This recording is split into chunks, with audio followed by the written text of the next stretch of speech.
Hi folks, Rodney back again. Hey, today I'm gonna do just kind of an update. I drove a Tundra Hybrid the other day, and in that video I posted that I wasn't really excited about it.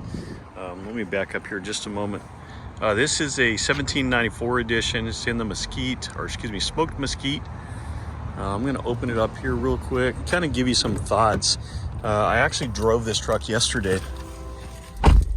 And the Tundra Hybrid that I drove a couple weeks ago, my comment was that when I got in the vehicle, when I put my foot to the floor, it just seemed like I had this hesitation for about 2 to 3 seconds before it wanted to do anything. And so I had the opportunity to drive this one yesterday.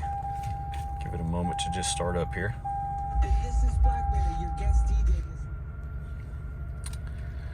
So anyway, in driving this one yesterday, I didn't notice that hesitation that I noticed in the first one that I drove. I will say that the throttle response seems a lot quicker. So for instance, even just driving through town, it felt like, you just barely touched the throttle and it wanted to take off. Getting out on the highway, I never went over 60 miles an hour. But even then, when I, just kind of back off on it a little bit, kind of punch it, it seemed to just accelerate really quick. And so obviously that must have been an isolated situation that I had in the Tundra Hybrid Platinum that I drove. But anyway, this one is definitely not doing it. While I'm in the truck, just kind of give you just kind of a brief overview here of the 1794 edition. Obviously it has the saddle color interior. This one has the dark headliner. Now I actually have the non-hybrid version of a limited model, and mine has a light gray interior. So this one obviously looks different, but the colors all kind of tie in together. You got the wood grain trim over here from the 1794 edition. Of course, your two-tone leather there. It does have the heated and cooled seats. With the 1794 edition, it comes with a digital dash. And so you have not only your boost gauge, but you also have your gauge there for the hybrid motor itself too. The one thing that I did notice, and I haven't heard a lot of people talk about it, is, what's come up several times is, well, does it run on nothing but electric? And for the most part, no, it doesn't run on nothing but electric unless you're either coasting downhill, or if you're just kind of, slowly going through town or something and you let the throttle off, you'll hear it shut off.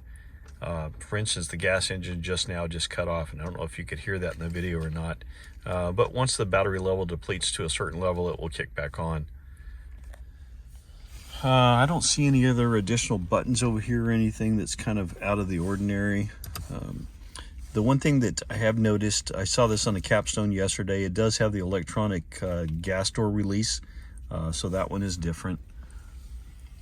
But other than that, everything else is pretty much the same. This one does have the Tier D off-road package, so you've got your crawl control and you've got your multi-terrain select, and then the drive modes. I had a customer that actually ordered a Tier D off-road, or excuse me, I apologize, it was a Platinum model hybrid, and when the truck came in, he made the assumption that it was going to have the automatic kind of suspension setting. I can't even think of the right words I'm looking for. But anyway, it had the automatic suspension, which would include the air ride. And no, it does not. Now, the capstone comes standard with that, but all the other models, you have to upgrade to get that feature. And so, like, for instance, on the SR5, it's not going to have the automatic ride suspension. It's going to have rear airbags. And unfortunately you can't get those other features except for in like the 1794, the Platinum, or the capstone, or even of course the Tier D Pro has its own suspension. So anyway, if you have any questions, any comments, don't hesitate to send them my way. Let me know how I can help. I'm getting a lot of feedback from customers who have already purchased their vehicles, and they're kind of helping me with some questions that come up that I may not already know the answers to. So thanks again for taking the time to watch those videos, and once again, thanks again.